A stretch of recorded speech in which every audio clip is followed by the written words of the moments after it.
Bonsoir à tous, bienvenue sur Monaco Info pour une nouvelle édition du 19h dont voici les titres. L'UNOC se poursuit à Nice, les initiatives se multiplient pour agir en faveur de la préservation des océans et en marge des discussions, Monaco s'est associé à la Space for Ocean Alliance, une initiative visant à renforcer le rôle du domaine spatial dans la protection des océans. Toutes les explications dans ce journal.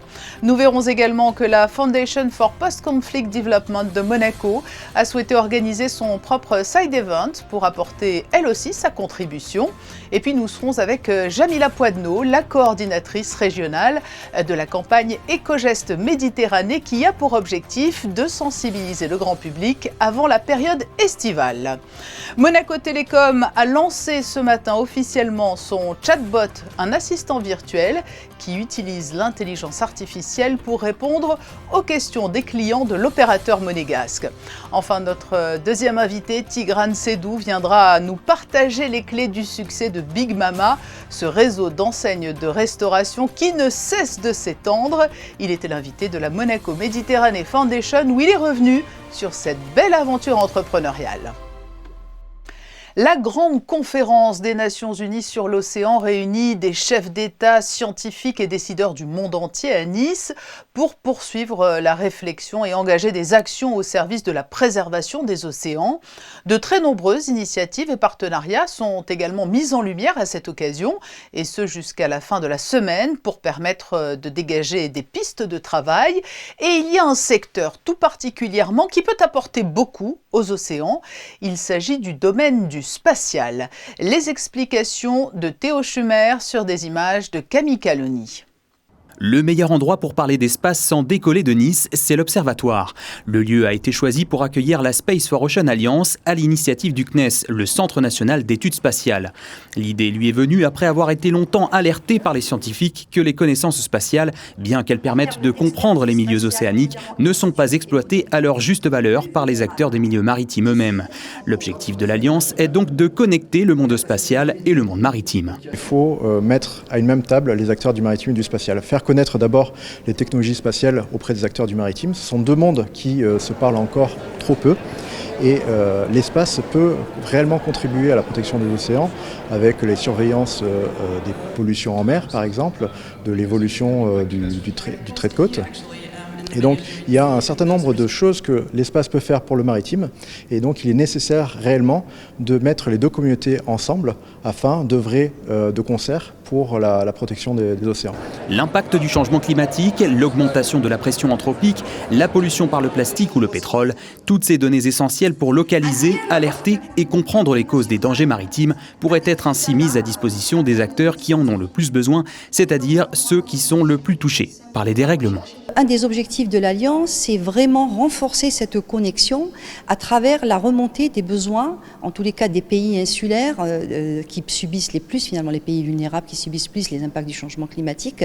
Et tout cet écosystème, finalement, institutionnel, mais aussi privé, qui travaille dans le monde scientifique, des observations spatiales, et comment faire en sorte que ces données spatiales, qui sont riches d'informations, combinées à de la donnée in situ, à des modèles digitaux numériques, vont permettre finalement l'approvisionnement et le développement de services opérationnels, mais co-construits et co-développés à l'échelle des pays et à l'échelle des territoires. Après avoir témoigné au micro et expliqué les problématiques contemporaines sur le sujet, les scientifiques et autres acteurs sont passés à la signature d'une déclaration d'intérêt, un premier pas vers l'action auquel s'est prêté le gouvernement princier de Monaco. Monaco est engagé aussi historiquement en faveur de la protection, de la préservation et de la conservation des océans.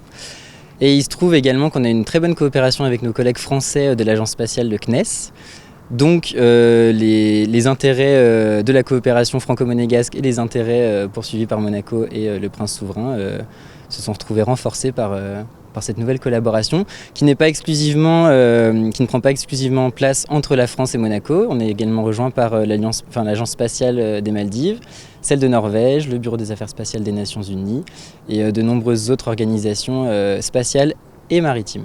La déclaration d'intérêt sera présentée ce vendredi 13 juin, dernier jour du sommet sur l'océan, à Peter Thompson, l'envoyé spécial du secrétaire général des Nations Unies à Nice, espérant que ce nouveau projet atteindra lui aussi le sommet du succès.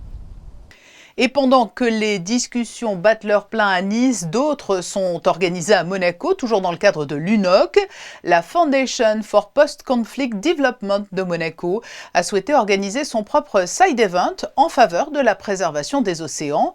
Elle a réuni ce matin à la Maison des Associations et à distance, en visioconférence, plusieurs associations internationales comme One Water ou le Humanitarian Tracker pour trouver comment apporter leur pierre à l'édifice. Nous écoutons Muriel Bubio, la présidente de la Fondation à Monaco. Elle est au micro de Théo Schumer. Nous allons commencer par un panel de discussion autour de la reconstruction des côtes après les périodes post-conflit et effectivement en quoi est-ce que la résilience est extrêmement importante pour ces communautés et une deuxième action un petit peu plus participative avec une lettre à la mer, Letter to a Sea, portée par One Water.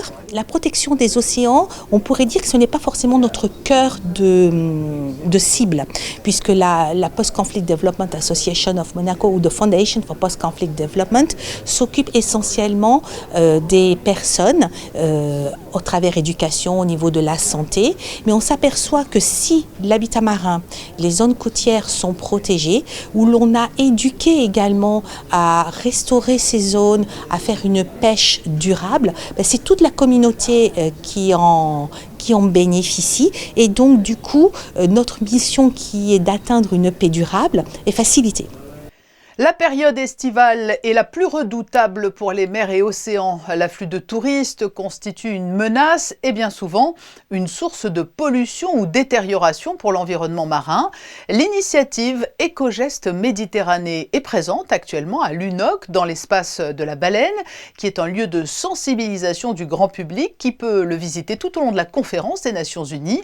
Nous sommes avec la coordinatrice régionale de la campagne Éco-Gestes Méditerranée. Bonsoir Jamila Poidneau. Bonsoir. Vous faites partie de toutes ces initiatives et actions qui sont réunies à l'espace dit de la Baleine à Nice. C'est un espace de sensibilisation, c'est cela ? Oui, tout à fait. C'est un espace de sensibilisation avec plusieurs pavillons qui est ouvert au public. Donc il y a plusieurs thèmes qui concernent divers sujets sur la mer, les océans. Et c'est très plein aujourd'hui et il fait très agréable dans la Baleine aujourd'hui. Et en quoi consiste l'initiative Éco-Gestes Méditerranée ? Vous préparez en quelque sorte l'été pour qu'il ne soit pas synonyme d'augmentation des pollutions et actions qui vont contribuer à détériorer la Méditerranée et ses rivages ? On est sur le terrain dès le début du mois de juillet pour aller à la rencontre des plaisanciers, parce que c'est notre cible principale, pour leur parler de bonnes pratiques de navigation, de nautisme et aussi être à l'écoute de ce qu'ils font, de leurs demandes. Et voilà. Donc on est effectivement mobilisé chaque été pour à la fois passer des informations de bonnes pratiques, appuyer les gestionnaires d'aires marines protégées sur des informations sur la réglementation par exemple, et aussi demander aux plaisanciers de s'engager à nos côtés parce que c'est les premiers acteurs aussi de la préservation de l'environnement marin. Et est-ce que l'on peut avoir quelques exemples concrets de ces éco-gestes qui pourraient changer bien des choses ? Ah oui, il y a un thème qui nous tient vraiment énormément à cœur, c'est toute la préservation des herbiers de Posidonie qui sont encore impactés par les ancres des bateaux, des petites unités, tout ce qui est inférieur à 20 mètres.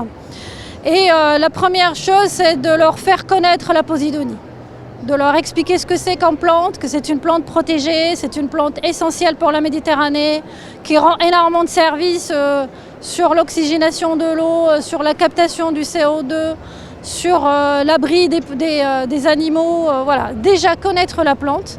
Et ensuite, on leur donne aussi des solutions pour de bonnes pratiques d'ancrage et des bonnes pratiques pour ne pas ancrer sur la Posidonie, ne pas y aller. Et ensuite, si on y va, comment ne pas détruire ces prairies-là ? Alors là, on parle des adultes, des plaisanciers qui pilotent des bateaux, mais on dit souvent que la sensibilisation, cela commence dès le plus jeune âge.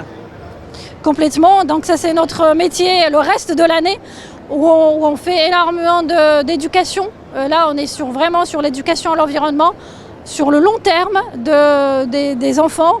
Et par exemple, nous, sur les îles de l'Érins à Cannes, on est sur 150 classes qu'on accueille chaque année pour justement leur inculquer cet amour de la mer, cette connaissance de la mer et de la biodiversité marine. On l'entend, vous ne ménagez pas vos efforts. Est-ce que vous avez le sentiment déjà d'être suivi, d'avoir été entendu ? Oui, franchement, là je vous donne un exemple très concret. J'étais la semaine dernière à Saint-Tropez et j'ai discuté avec les plaisanciers qui étaient sur le port.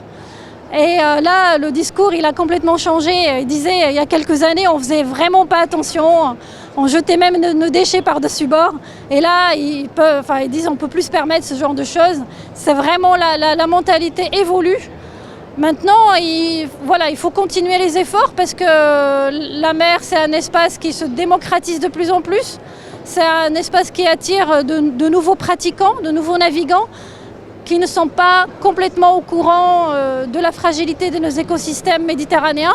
Donc on est là aussi pour les accompagner, pour mieux connaître ces écosystèmes et avoir les bonnes pratiques.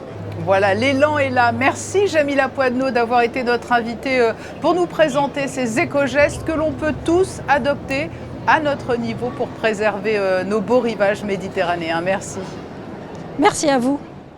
Enfin, ultime volet de ce large dossier consacré à l'UNOC, une équipe de Monaco Info est montée à bord du bateau musée Art Explora ce matin à Nice. C'est un reportage de Fabien Bonilla et Camille Caloni. Si tu ne vas pas à la culture ira à toi. C'est un peu le concept du festival Art Explora, festival itinérant sillonnant les mers et les océans à bord du premier bateau musée au monde. Un gigantesque catamaran, 47 mètres de long, 18 de large et un mât de 55 mètres de haut. Il est actuellement dans le port de Nice. Sur le pont supérieur, un voyage sonore en Méditerranée conçu par le Centre Pompidou et à l'intérieur, une œuvre de réalité virtuelle, la plage de sable étoilé, un conte scientifique et poétique autour de petits organismes marins menacés par l'acidification des océans. Ce bateau culturel permet aux personnes accréditées pendant la conférence des Nations Unies sur les océans de le visiter. Il était assez naturel pour nous de venir ici à l'UNOC parce que nous sommes convaincus qu'au-delà des grands décideurs politiques, au-delà des ONG, des influenceurs qui concourent à défendre les océans, on pense que les artistes, les arts et la culture, ils ont aussi un rôle à jouer pour attirer l'attention, pour élever les consciences et permettre aussi peut-être par des expériences plus sensibles et plus artistiques de création, faire comprendre qu'il y a urgence, qu'on doit se mobiliser. Une exposition sur ce catamaran, mais pas que. Le concept de ce festival Art Explora est de proposer une double exposition. La deuxième partie se trouve au Palais des Expositions de Nice, dans l'antre de la Baleine, avec Psychosphère. Dans la Baleine, on a créé un tunnel immersif, donc c'est une grande expérience immersive avec des écrans LED de très haute définition, un grand tunnel de 17 mètres de long, avec 150 mètres carrés d'écran, avec une œuvre réalisée par un artiste danois, Jacob Stinsen. Et là, on est plongé dans les profondeurs de l'océan pour découvrir ce qu'il y a dans des endroits dans lesquels probablement nous n'irons pas de notre vivant, à moins que la technologie fasse de grands progrès, mais enfin, a priori, nous n'irons pas de notre vivant. Donc on va dans les profondeurs de l'océan, découvrir ce qu'il s'y passe. Le catamaran Art Explora est itinérant. Il a été inauguré à Marseille en 2023. Depuis, ce bateau musée a beaucoup navigué. Il a déjà accueilli 250 000 visiteurs. Prochaine destination, en septembre, en Croatie, à Rijeka. Nous poursuivrons notre série de reportages autour de l'UNOC dans notre édition de mercredi. Monaco Télécom innove avec le lancement d'un assistant virtuel développé en partenariat avec la start-up monégasque Altores. Ce projet technologique de plusieurs mois mêle à la fois l'intelligence artificielle, le service au client et l'innovation locale. Les explications de Léa Dutrouille sur des images de Julien Laugier. C'est une innovation qui va transformer la relation client chez Monaco Télécom. L'opérateur vient de lancer son tout nouvel assistant virtuel développé en collaboration avec la start-up Altores incubée à Monaco Tech. Disponible 24 heures sur 24 et dans toutes les langues, cet assistant intelligent est capable de répondre aux principales demandes des clients en quelques secondes. Une avancée rendue possible grâce à 18 mois de développement menés par Louis Leroux et Tom Haneuse, les deux fondateurs d'Altores. Notre valeur ajoutée, c'est l'accompagnement qu'on offre aux entreprises, c'est-à-dire qu'on va vraiment faire ce qu'on appelle un accompagnement 360 degrés, où on va aller optimiser la donnée, on va faire tout ce qui est RAG, optimisation, tout ce qui est prompt engineering. C'est vraiment nous qui le mettons en place pour servir le client. Grâce à l'intelligence artificielle générative, l'assistant est capable de comprendre le langage naturel et d'apprendre continuellement au fil des échanges, en respectant bien sûr les données personnelles des clients. Il a déjà plus de 500 clients qui l'ont utilisé, donc manifestement ça répond à une attente. Il ne traite pas de données personnelles des clients. Pourquoi ? Parce que ça nécessiterait donc qu'il ait accès de façon automatique à l'ensemble des bases de données de nos clients, et donc pour ça il faudra mettre en place, parce qu'on le fera un jour, une infrastructure entièrement sécurisée et certainement à Monaco ou dans un environnement qui soit complètement contrôlable. Ce qui aujourd'hui n'est pas mis en place et donc nous amène à nous concentrer sur l'exploitation de données publiques, de données qui sortent du site internet, etc. et qui n'incluent pas les données personnelles du client. Également présent sur WhatsApp, le chatbot de Monaco Télécom affiche un objectif clair, offrir une expérience fluide et personnalisée à chaque client. Notre deuxième invité du journal a grandi à Monaco avant de poursuivre ses études supérieures à Paris. Tigran Sedou est à la tête aujourd'hui d'une chaîne de restaurants qui ne cesse de grandir, dont le Giacomo sur les plages du Larvoto.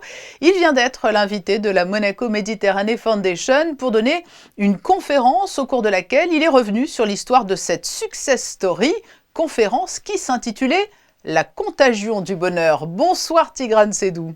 Bonsoir Patricia. Il est magnifique cet intitulé de conférence, la contagion du bonheur. Entreprendre, ce n'est pas toujours facile, mais pour vous, ce n'a été que du bonheur ? Oula, non, pas que du bonheur, mais en tout cas, c'est l'une des missions principales, je pense, de notre métier et de Big Mama, c'est de pouvoir essayer de partager ce bonheur à nos clients. Et c'est ça que je vais essayer de raconter ce soir à la conférence. C'est comment, à travers notre staff, notre ambiance, notre identité, notre ADN, notre âme qu'on a voulu mettre dans chaque resto, on peut partager un petit moment de bonheur dans le quotidien des gens. Elle vous a surpris, cette success story Big Mama, tant elle s'est développée rapidement, il faut bien le dire. Ouais, on vient de fêter nos 10 ans, donc c'est à la fois une longue aventure humaine, mais qui est passée très très vite. C'est vrai qu'il y a 10 ans, on était 2, aujourd'hui on est quasiment 3000. On sert plus de 15 000 clients par jour, on a 30 restos dans 7 pays, on fait 250 millions d'euros de chiffre d'affaires, donc ça a été vraiment une aventure extraordinaire, avec des hauts, des bas, mais en tout cas, on est dans une boîte de passionnés c'est un métier qui nous prend aux tripes, au sang, et on a envie de refaire 10 ans devant nous comme celle qu'on a fait dans le passé. Et c'est ce que l'on vous souhaite, quel beau et impressionnant parcours. Et pour la petite histoire, je crois que l'on vous a plutôt dissuadé au départ de vous lancer dans ce domaine, hein. On vous attendait plutôt dans d'autres voies. Ouais, alors c'est vrai que c'est aussi un message que j'aimerais véhiculer ce soir et voilà, à l'audience et aux jeunes qui nous entendent. On a vraiment la capacité de pouvoir choisir le destin qui nous attend. Moi, c'était pas forcément la restauration au départ. J'ai fait des études qui n'étaient pas des études d'hospitality. J'ai commencé à travailler dans un milieu plus corporate, dans un milieu plus financier. Puis, par mon expérience personnelle, par plein d'envies, plein de choses, j'ai voulu en fait me diriger vers ce qui me donnait du sens, là où j'avais vraiment envie de m'éclater, de justement d'avoir mon propre bonheur personnel. On revient toujours à cette notion de contagion du bonheur, et pour moi c'était la restauration. Et je regrette pas parce qu'on vit une aventure extraordinaire. Et je le souhaite à tous les jeunes et les moins jeunes qui nous regardent, de pouvoir vraiment réconcilier l'ambition qu'ils ont envie de faire dans leur vie au destin qui les attend.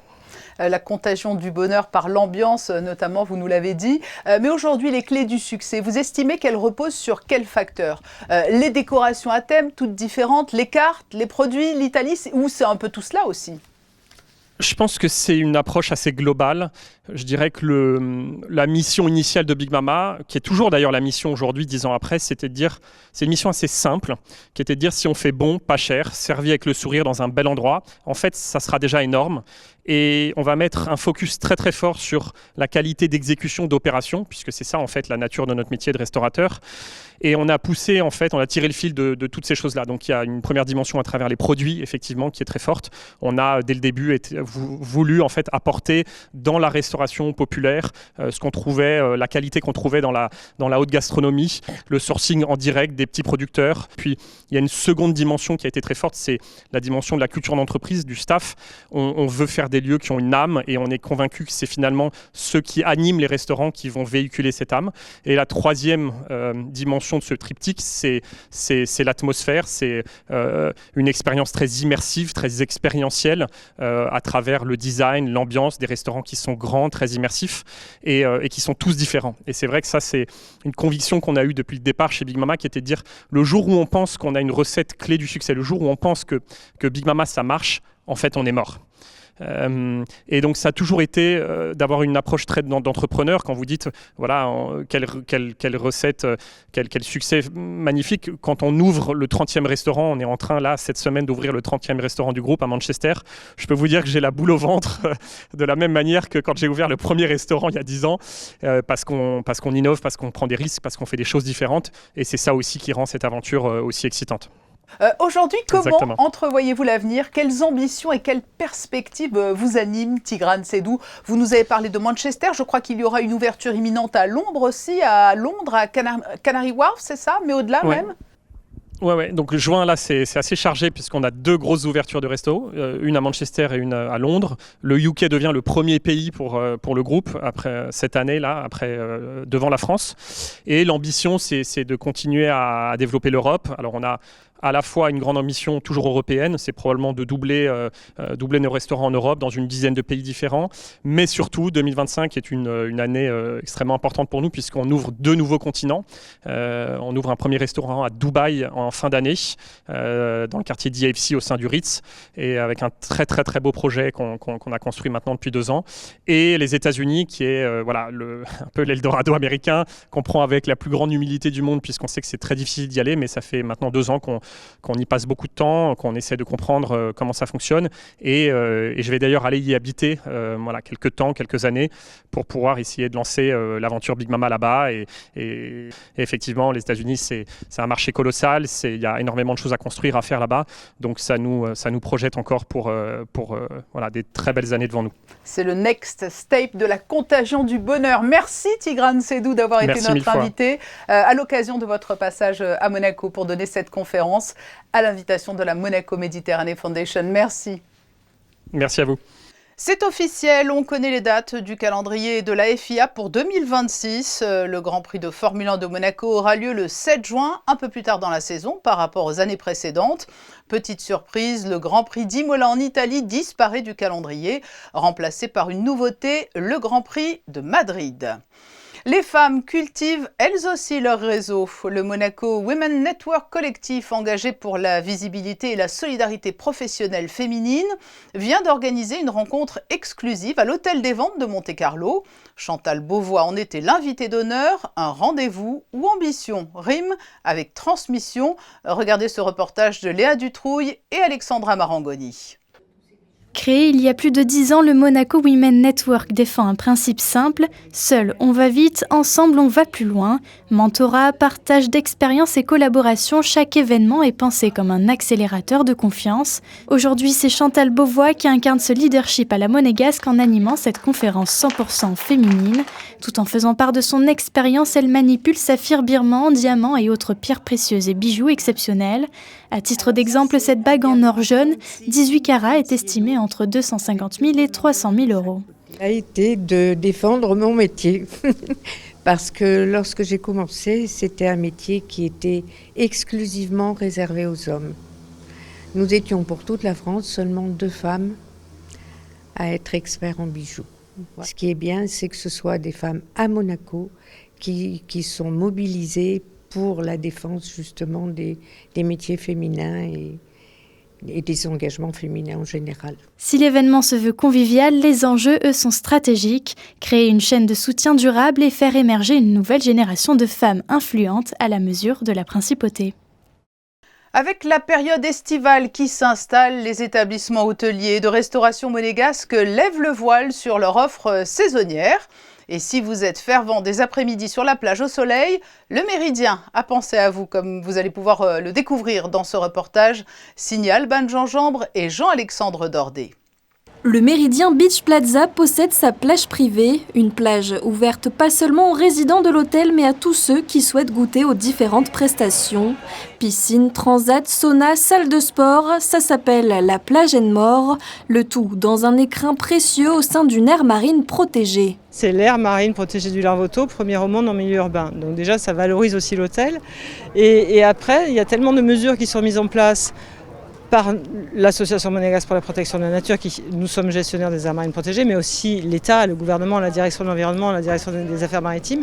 Donc du coup, c'est un lieu qui est relativement sain par rapport à d'autres endroits ailleurs. Et quand vient l'heure de se restaurer, la clientèle peut compter sur un large choix de cuisine et d'ambiance au sein de l'établissement. Exemple sous les pins du Muse qui a mis à jour sa carte pour l'été. C'est une carte de partage.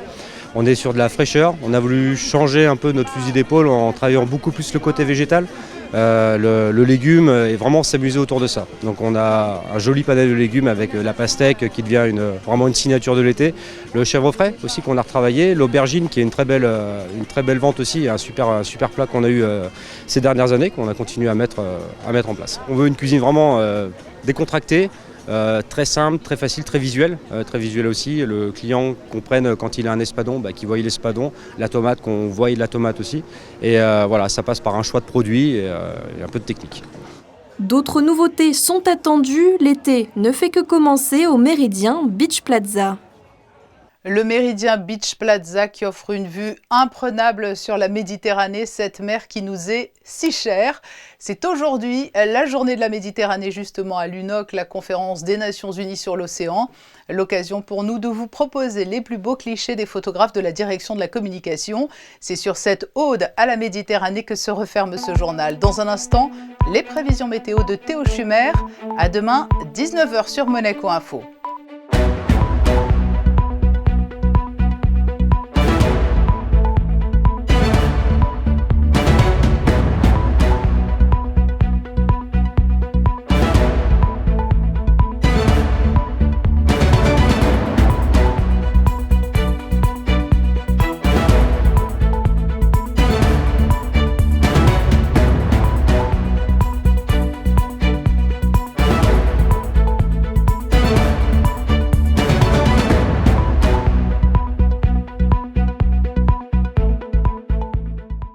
Retrouvez la météo avec Suisse Courtage, votre partenaire de confiance en assurance à Monaco. Protection sur mesure pour particuliers et professionnels.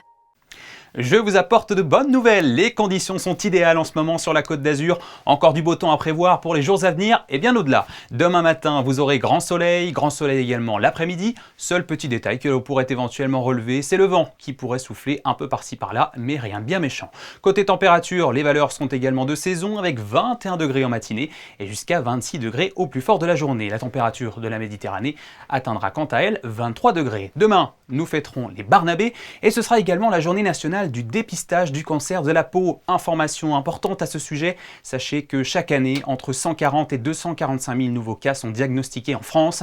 C'est considérable, les cancers cutanés sont parmi les plus fréquents et dans plus de 85% des cas, ce n'est pas une surprise, ils sont dus à une exposition excessive aux UV naturels ou artificiels, d'où l'importance de bien se protéger face au soleil avec une bonne dose de crème solaire. Alors que l'été arrive à grands pas, c'est toujours bon de le rappeler. Excellente suite de programme sur Monaco Info. C'était la météo avec Suisse Courtage, votre partenaire de confiance en assurance à Monaco. Protection sur mesure pour particuliers et professionnels.